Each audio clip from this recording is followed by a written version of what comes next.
నేపాల్లో జెన్జీ ఉద్యమం అంటే ఏంటి? ఉద్యోగాలు చేసుకోవాల్సిన యువత సడన్ గా రోడ్ల మీదకి ఎందుకు వచ్చారు?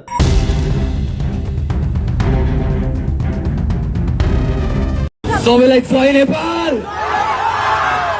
As a mobile so Nepali sunsa. I can talk in English, I can talk in Nepali, whatever the fuck you want. Everyone listen. Chhati ma goli khako chu.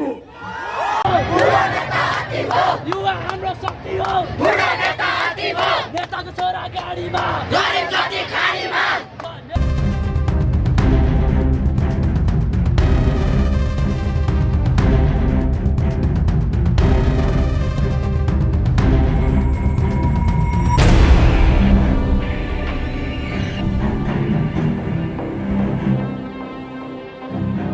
ఇక్కడున్న సోషల్ మీడియాలను ఎందుకు బ్యాన్ చేశారో, అక్కడున్న finance మినిస్టర్ను అక్కడున్న యువత తరిమి ఎందుకు కొట్టారో in డీటెయిల్గా ఈ రోజు వీడియోలో తెలుసుకుందాం. This is Vamsikrishna, welcome to my channel.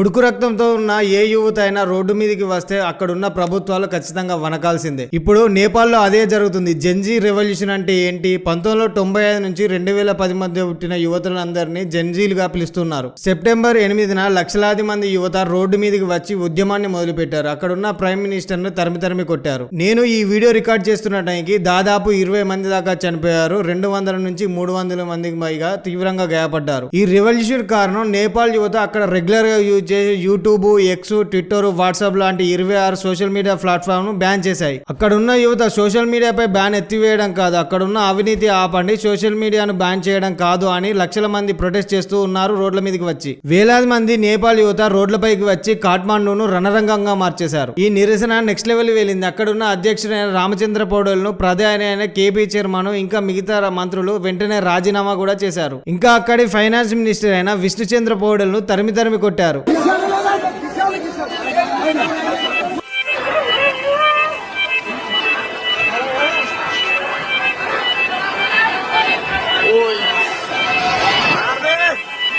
Social మీడియాను అసలు ఎందుకు బ్యాన్ చేశారు? సెప్టెంబర్ 4న నేపాల్ ప్రభుత్వము సోషల్ మీడియాతో పాటు అంటే యూట్యూబ్, ట్విట్టర్, వాట్సాప్ వంటి సంస్థలకు తిరిగి మీరు రిజిస్ట్రేషన్ చేసుకోవాలని ఒక వారం రోజులు గడువు విధించింది. ఆగస్టు 25 నుంచి వారం రోజులు గడువు పెట్టినా ఆ సోషల్ మీడియా తాలూకు రిజిస్ట్రేషన్ కాలేదు. సోషల్ మీడియాలు రిజిస్ట్రేషన్ చేసుకోకపోవడంతో తొందరగా ప్రభుత్వం అక్కడ ఉన్న సోషల్ మీడియాను బ్యాన్ చేసింది. దీంతో సెప్టెంబర్ 7న లక్షలాది మంది జెన్జీ యువత రోడ్ల మీదకి వచ్చి నిరసన తెలియజేయడం మొదలుపెట్టారు. ఇందులో 19 మంది చనిపోగా 200 నుంచి 300 మంది తీవ్రంగా గాయపడ్డారు. దీంతో సోషల్ మీడియా పై ఉన్న బ్యాన్ ను ఎత్తివేశారు. కేపీ చోర్ దేశ్ చోడ్ అంటే కేపీ శర్మ దొంగ, వెంటనే ఈ దేశాన్ని విడిచి వెళ్లిపోవాలని చెప్పి అక్కడున్న నిరసనకారులు ఆందోళన వ్యక్తం చేయడం మొదలుపెట్టారు. ఈ నిరసన కేవలం సోషల్ మీడియా బ్యాన్ అనే కాదు, అక్కడున్న అవినీతి కూడా ఒక రకంగా కారణమనే చెప్పాలి. కేవలం 8-9 రోజుల్లోనే అక్కడి గవర్నమెంట్ కుప్పకూలింది. ఈ టైంలోనే అన్ఎంప్లాయ్మెంట్ పెరిగింది. దాదాపు నేపాల్లో 19.2% 15 నుంచి 29 సంవత్సరాల వయసున్న వారే ఉన్నారు. నేపాల్లో ఉపాధి దొరకక ఉక్రెయిన్, రష్యా వంటి యుద్ధాలలో సైనికులుగా వెళ్లాల్సి వస్తుందని అక్కడ యువత వాపోతున్నారంటే నిజమనే చెప్పాలి. ఈ టైంలోనే nepo kids, social media babies అనే హ్యాష్ ట్యాగ్లు వైరల్ అవుతున్నాయి. దీనికి కారణం అక్కడ ఉన్న యువత పని దొరకక చేస్తుంటే అక్కడ పొలిటీషియన్స్ వారి పిల్లలు మాత్రం లగ్జరీ లైఫ్ అనుభవిస్తున్నారని అక్కడ ఉన్న యువత కడుపు మండింది.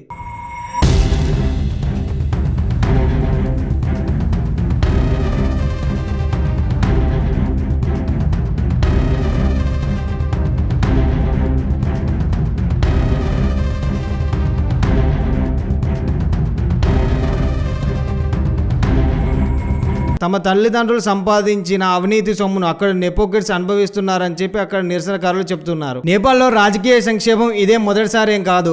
ఈ 17 ఏళ్లలో దాదాపు 14 గవర్నమెంట్లు మారాయి. మార్కిస్ట్ లెనినిస్ట్ పార్టీకి చెందిన కేపీ శర్మ దాదాపు 4వ ప్రధాని అయ్యారు. మధ్యలో ఒక చిన్న గ్యాప్ తీసుకున్నారు అంతే. మన భారతదేశం చుట్టూ ఉన్న దేశాలలో నేపాలే కాకుండా బంగ్లాదేశ్ లో షేక్ హసీనా గవర్నమెంట్ ను అక్కడున్న యువత షేక్ చేసి పడేశారు. శ్రీలంక, పాకిస్తాన్, మయన్మార్, మల్దీవ్స్ వంటి ఇలాంటి ఘటనలను మనందరం చూసాం. ఇన్ని రోజులు అవినీతి జరిగినా, సరైన తిండి లేకపోయినా, సరైన ఉపాధి లేకపోయినా అక్కడ యువత సైలెంట్ గా ఉన్నారు. సోషల్ మీడియా బ్యాన్ తో అక్కడ యువత కోపం కట్టలు తెంచుకుంది. ఈ సోషల్ మీడియా బ్యాన్ తో అక్కడున్న గవర్నమెంట్ కు చుక్కలు చూపించారు అక్కడున్న యువత. లక్షలాది మంది జెన్జీలు ఒకవైపు, ప్రభుత్వం ఒకవైపు. పవర్ లో ఉన్న గవర్నమెంట్ ప్రజలకు ఖచ్చితంగా మేలు చేయాల్సిందే, వారి కోసం పనిచేయాల్సిందే.